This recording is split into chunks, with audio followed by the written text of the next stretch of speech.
Page 13. Finding a quadratic from its graph. Page 13. It asks us to find the equation of each one of these parabolas. Remember that there's basically three equation forms that we can use. And the most popular one, which is the standard form, is oftentimes kind of useless. Okay, this is the standard form. What's usually more useful in these cases is the factored form. And make sure you put an A there, because sometimes the A is not 1. And then finally the vertex form. And you remember the investigation with hills and roller coaster, why those are easier to use in these cases, hopefully. Okay? So for example, let's look at A. In A, they gave us the two x-intercepts. If they gave us the x-intercepts, which form do you think is the most easy to use? Probably x minus b, x minus q, the factored form, which we used for roller coaster, right? So in this case, we're going to say that p is 1 and q is 2. So we're going to have x minus 1 times x minus 2. The only thing we don't know is a. How can we figure out what a is? Well, there's an algebra method, and there's like a thinking method. And in this case, I think the algebra method is going to be easier, because this parabola does not look like it is a standard parabola that goes up by 0, 1, 4. Okay, and we'll see why that is. So the algebra method is to take one point, which is not one of the x-intercept points, and plug it in there and see what a value would have to make that work. Okay, so let's use this point here. They gave this point to us for a reason, right? So the point here is x equals 0 and y equals 4. If we put x equals 0 and y equals 4 in the equation above, then we should figure out what a is. So I'm going to put in 4 equals a. X minus 1 would be 0 minus 1, so negative 1. X minus 2 would be 0 minus 2, which would be negative 2. So that would be 4 equals positive 2 times a. So a is going to be equal to 2. Okay, so we just discovered what a was by plugging in one of the points on the parabola. And you can see later why you can't do it with these 2 points. Go ahead and try it and see if you can figure out what a is by using the points 1, 0 and 2, 0. You can't, okay? All right, moving on. Oh, so by the way, the a value here is going to be 2, okay? All right, moving on to B. So in the case of B, there's a couple ways you could do this one, but probably the easiest way is with the vertex form, because we can see that the vertex is obviously 2, 0, right? So let's write out the vertex form, and we don't know what a is, but we do know that the h value is 2, and we know that the k value is 0. Oh, look at that, plus 0, we just erased that, right? Hey, that kind of looks like factored form, doesn't it? And now we discover that you could have done this with factored form also. Now, what's the a value we're going to use? Well, how about if we use this value to figure out what the a value is? This point here, the coordinates are 0, 8. So if we put 0 in for x and 8 in for y, then we can easily figure out what the a value is. So we're going to have 8 equals a times negative 2 quantity squared, which is going to be positive 4. So a is equal to 2. Okay, so we could say that this was 2. All right, now we're going to go to B. With B, we see that they gave us the x-intercept. So again, we are leaning toward factored form. X minus 1, x minus 3, y equals a. Okay, so the a value here we could find by using this point here, the y-intercept. The y-intercept, the coordinates are 0, 3. So we're going to put the 3 in for y. We're going to put the 0 in for x, so we're going to get negative 1 times negative 3. And that equals 3 equals 3a. So a is equal to 1, right? So we just figured out that a is equal to 1. All right. D.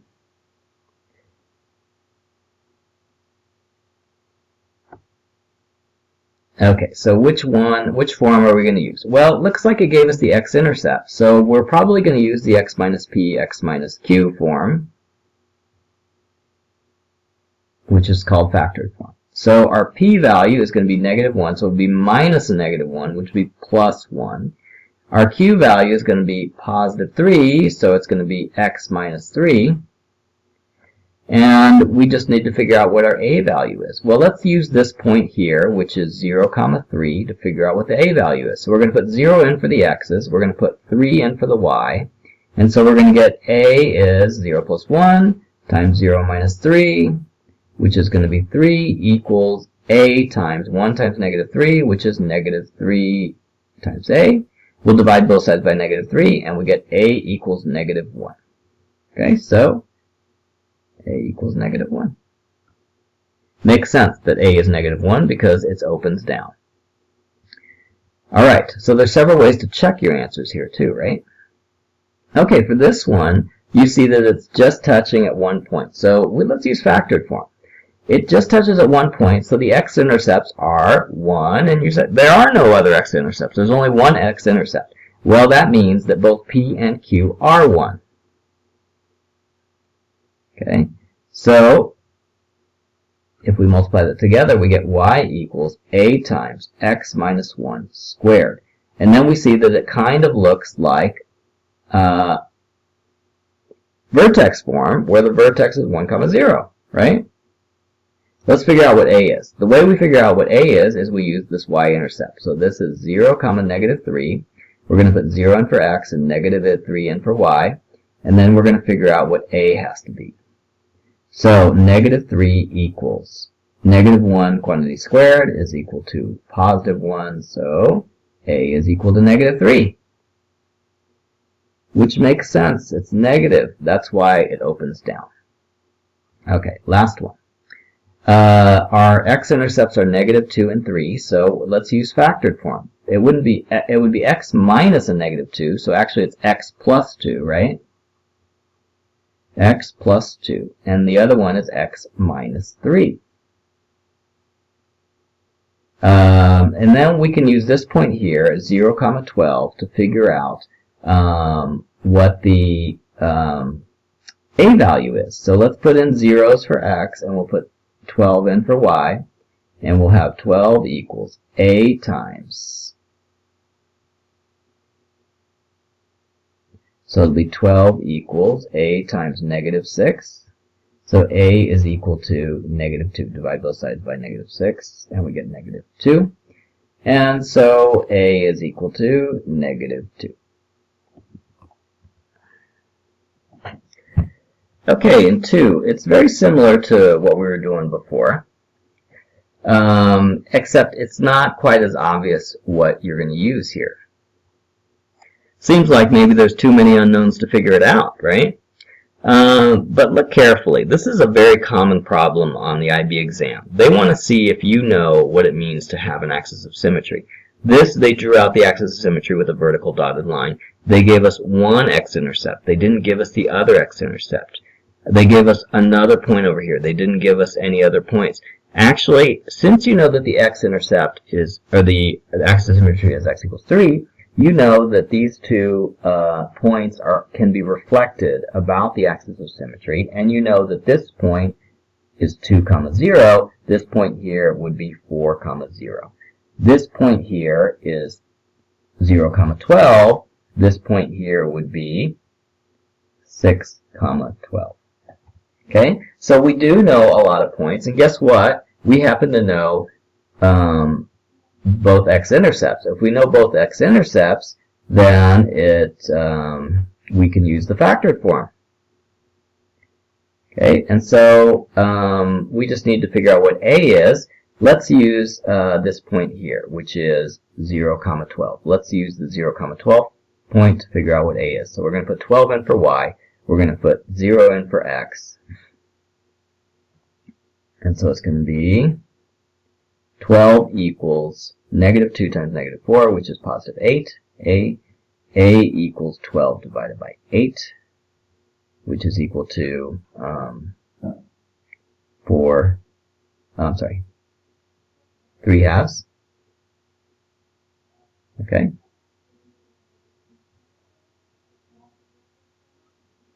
Okay. So a little bit harder than the ones before, but once you do several of these, it's not so bad. So once again, here they give us the x-axis of symmetry at x equals -1. Based on that, since we know that this x-intercept is -4, we can figure out that this x-intercept here is also going to be 3 units away from here, which means that this x-intercept is going to be at 2. Okay, so again, we can use factored form. X minus -4, which is x plus 4, times x minus 2, and then we just need to figure out what a is. So we can use one of these points, like this one here, which is 0, 4. Let's use 0, 4 to figure out what a is. So we're going to put 0 in for x, we're going to put 4 in for y. So we have 4 times a, okay, 0 minus 2. And then so we're going to have 4 equals 4 times -2 times a, which is equal to 1 equals -2 times a, which is equal to a equals -1/2. So this is actually equal to -1/2. All right. Here we have a axis of symmetry at x equals -3. So, and we see that it actually touches the x-axis. So we could just we could use vertex form, and we can say, hey, it's a times x minus or x plus 3 quantity squared plus 0, because the y coordinate of the vertex is 0. And then we figure out what a is by using this point, which is 0, -12. So we're going to put -12 equals a times 3 squared, which is equal to 9a. So it's a is equal to -12 divided by 9, which is equal to -4/3. So -4/3 goes right there. Okay? All right. Okay, here's another type of IB problem where instead of giving you a graph, it just gives you a description, a verbal description. Okay, so it says that they want you to give it in a standard form. That doesn't mean you need to write it from the very beginning in standard form, which is often quite difficult. Go ahead and write it in vertex form or in factored form, and then we can use algebra to change it to standard form.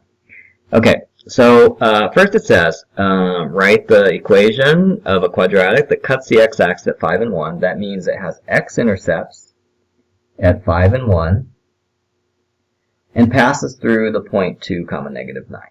Okay, so if it helps you, the graphing, draw a graph of it, because you could draw a graph. You could say, oh, it goes through 1 and 5, and it passes through 2, 9, 2, -9, which would be like 2, it would be down here, right? So from this, you can already see some things. You can see like that the thing opens up and other things.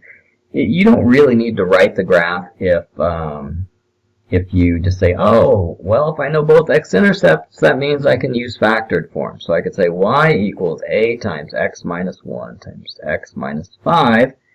And that's basically the answer. The only thing we don't know is a. So the 2, -9 extra point is going to help us figure out what a is. So we could say, oh, I'm going to put in -9 for y, and I'm going to put in 2 in the 2x positions, and that's going to help me find a. So I'm going to have -9 equals a times 2 minus 1, which is 1, 2 minus 5, which is -3.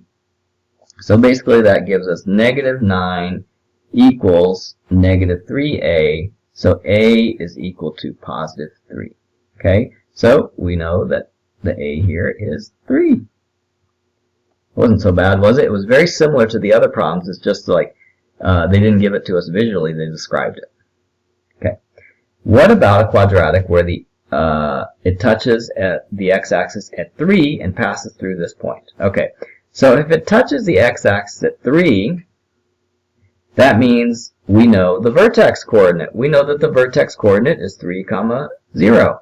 So that means that we could use vertex form. Oh, by the way, I forgot to do one thing, which is it asks us for the answer in standard form. So we do need to change the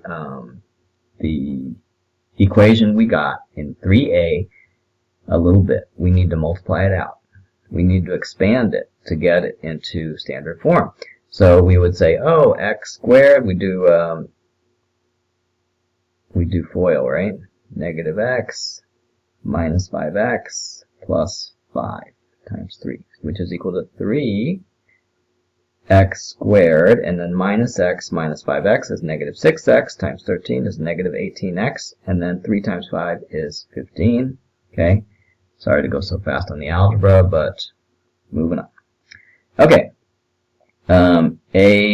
ax minus 3, right? X minus 3 is quantity squared plus 0. Oh, we can just erase that.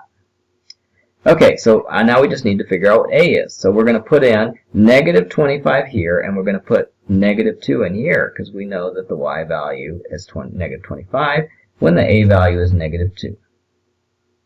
So we can also say that negative 25 equals a times negative 2 minus 3, which is negative 5. Quantity squared is positive 25. So actually a is equal to negative 1. Okay, so we know that this is negative 1. So let's multiply that out because we want it in standard form, right? So that would be negative x squared minus 6x plus 9, which is equal to negative x squared plus 6x minus 9. Okay? Alright. E. Cuts the x-axis at 3, passes through 5, 12, and has axis of symmetry x equals 2. Okay, so here, probably it's better to draw a picture. At least for me, I can't really imagine what this is until I draw the picture. So I know that the axis of symmetry is x equals 2. I know that it cuts the x-axis at x equals 3, and it passes through 5, 12, which is way up here. So I can imagine what it looks like. It kind of looks like that. Since I know the axis of symmetry, and I know it cuts at 3, then I know the other cutting point would be 1, right?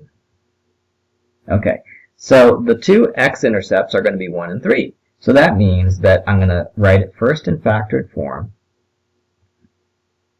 with x minus 1, x minus 3.